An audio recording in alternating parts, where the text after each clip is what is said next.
Hey everyone, I'm super excited to be here with all of you, all the way from West Palm Beach, Florida, from my hotel room in Hampton Inn. And, we're just going to get started for the FB Live as scheduled. We'll be talking about a subject called How to Release Emotions and Express Yourself Freely. So I'll just wait on for a couple of people to join in because they already messaged me that they will be. So I'll just wait for them for a bit. And in the meantime, let me request, thank you Jigna for joining in. In the meantime, I'll request, hi Abhay, good to see you again. Hi Amit, that's awesome, lovely to see you. Hello. Hi Rajat, awesome to see you again.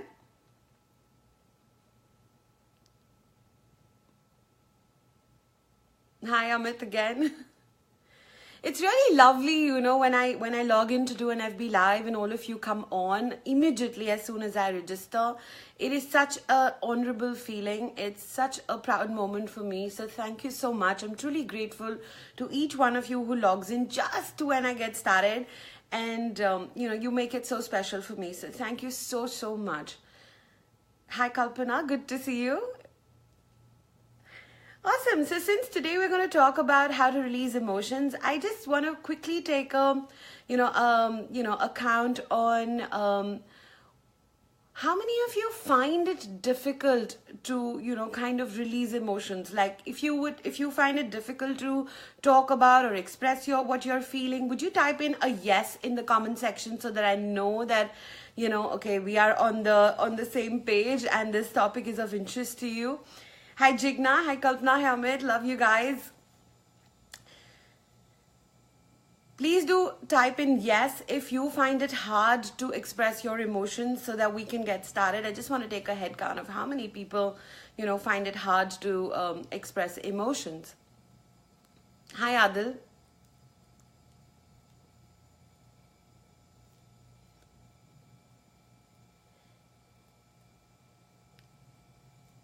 Okay, so I guess it's almost everyone, right? That everybody finds the fact that you're here on this topic itself means that you find it hard to express emotions. So let's talk about what exactly is emotions. Emotions is nothing but an energy in motion. And the question is, where does this energy come from? So the meaning that we give to our thoughts creates the emotions in our system, in our body. Now, there are two things about it. One, that once the emotion is created, we talk about it, we release it in a healthy way, we communicate. The other is that we do not communicate and we store it inside. I think most people have this challenge that they do not communicate what they're feeling and they keep storing it and storing it and storing it. And usually it comes out in very, very ugly forms like anger or depression, right? So the question is, that what kind of impact do these stored emotions can have on your body. So imagine that there is an energy ball that's been created out of a negative energy and now it is inside my body and I'm not letting it come out. So it is going to press on the cellular level, on the tissues of my body and create something which we call the energy of disease, right? Which is nothing but ease. Anytime I'm not in ease with my own self, with what I'm feeling, I'm going to carry a dis-ease. Let's take a small example. Have you seen people coughing? Okay, now coughing, one of the psychosomatic reasons for coughing is when you wanted to say something to someone, you wanted to express yourself and you were not able to do it. So there was this energy that got stuck in your throat. Now, how do you release that energy? You release that energy by coughing. And coughing is nothing but literally barking at people's face. Because it's like you go, so you're literally barking out the energy to someone's face because you could not express it when you wanted to. Let's look at another example. Hi Savneet, good to see you here. What is another example? Let's say you talk about fever. I think a lot of people catch fever. So where does fever come from? Now, what happens in fever? Your body temperature goes up, right? So anytime you have anger locked in your system, what is it going to do is it's going to raise the temperature of your body because now it needs a release. It needs to come out. So it's going to make you sweat and sweat and sweat so that it can come out, right? So fever is nothing but the psychosomatic reason behind it is releasing anger. Let's look at another one. A lot of people get acidity, okay? That's another example of, storing anger in the stomach. So if you've felt certain amount of, how does anger get created? I think a lot of people may be interested in something to understand where does the anger come from. So anytime you have a sense of loss or where you feel that, I wanted something to be in a certain way and it did not happen that way, or you wanted something but you couldn't get it or didn't get it in the way you thought you would get it. So there was this sense of loss, there was this illusion of loss, which led to hurt because something was not met as per your expectations. And that hurt over time, when it's stored, converts into anger. Now, anger has only two ways to come out.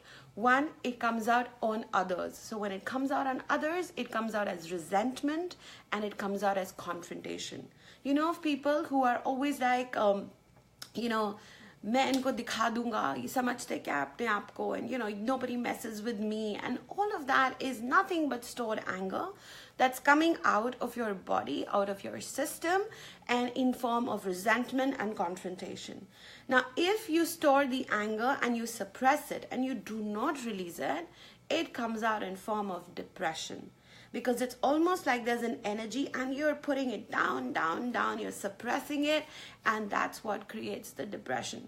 So every single time there is an emotion that's created, if it's not released healthily, it is going to have an impact on your body and create some amount of dis-ease in your system. Many times, energy also likes to come out in the form of pain. And if you really look at the word pain, it's not a single word, but an acronym for pay attention in now.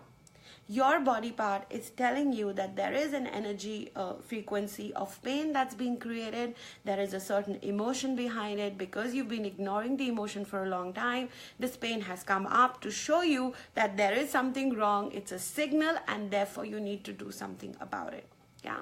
So that's what happens. Now, if we do not take care of this, our energy vibration gets pulled down. Let's look at it. For example, if you're operating from the energy of, let's say, fear or anger, you're operating at an energy vibration of, say, 75 to 150. That's the range of the frequency. But if you're operating out of reason, out of rationality, out of joy, you're in an energy vibration of 400 to 500. Now, what does that mean?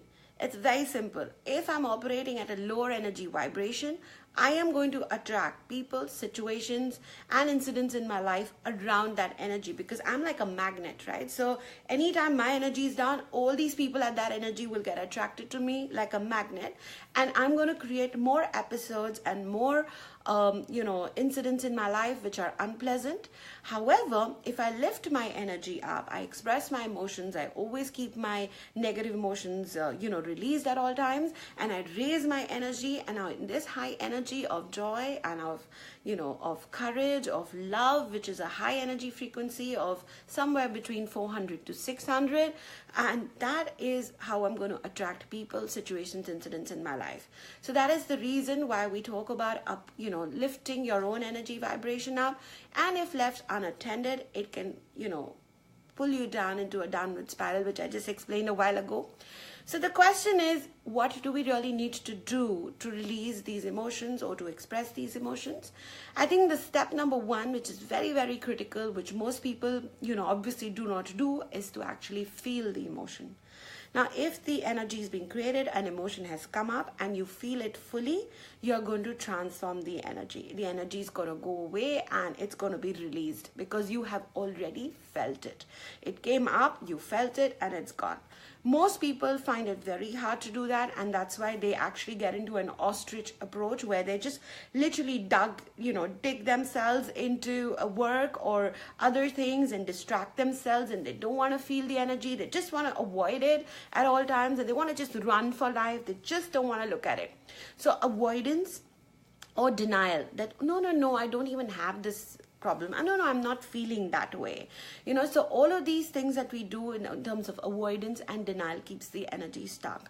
The third very interesting thing, which only people in the area of mental health do realize, a lot of people use their negative emotions to compete with each other.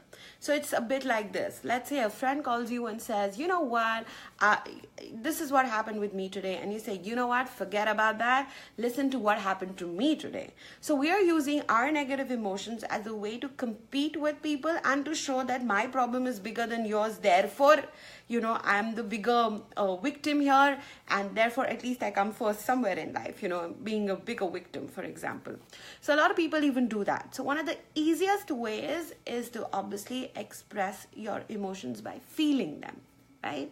Now, if you find it hard to, do that, feel it, you can always write about it and journal about it. So whatever you're feeling, all you have to do is write on a paper and release that energy onto the paper, and then burn that paper. Now that is a very important step. Most people write diaries, okay, but they do not burn those diaries. Now what happens when you write a diary? You took the energy from your body, you put it on let's say in your book, and now you keep that book next to your bedside or in your cupboard. So what's happened? The energy is gone out of your body, but it's still in your environment. And your environment and environmental energy contributes to 33% of your life. So if the negative energy is in your environment, it's as bad as storing it in your body.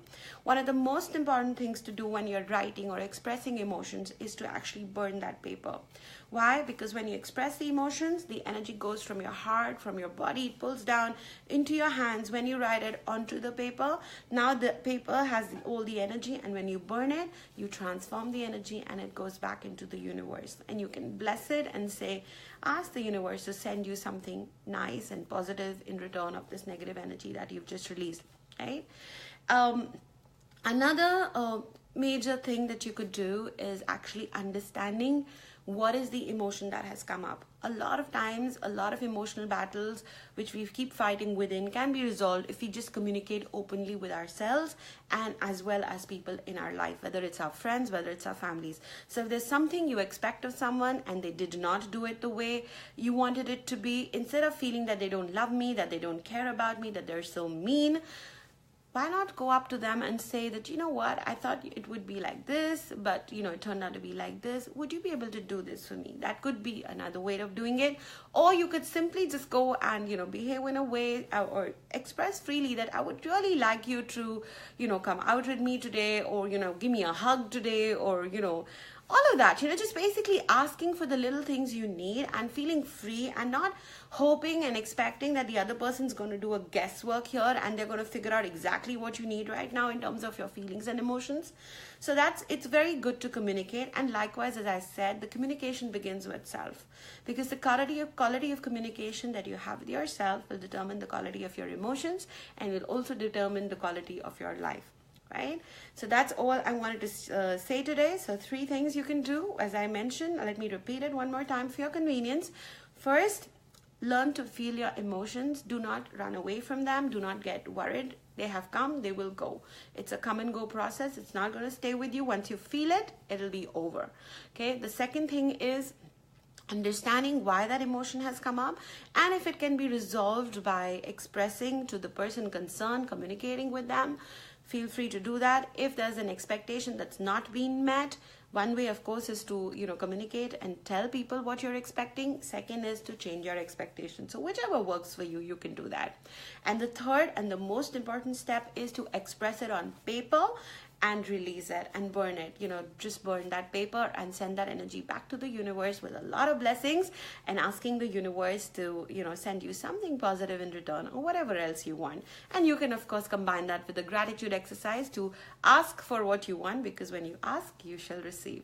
So that's all I wanted to share today, all the way from West Palm Beach, Florida, at 7 a.m. in the morning, our time, and of course 5:30 p.m. for you guys. If there's any questions you'd like to ask me, I'll be very happy and very delighted to answer them.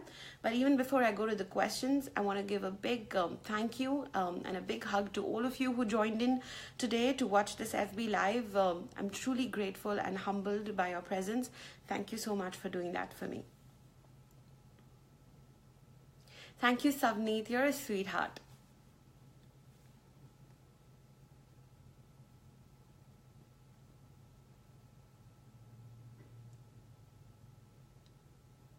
I'm just going to wait for a few seconds in case anybody has a questions.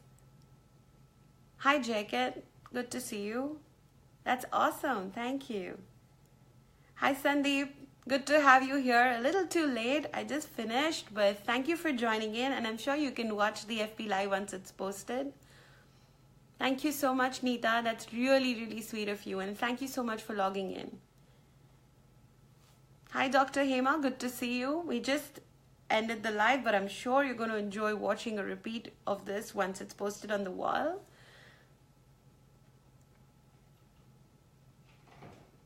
Okay, so I don't see any questions really coming up, but if you do have a question that you'd like to ask later, please feel free to put in the comment section.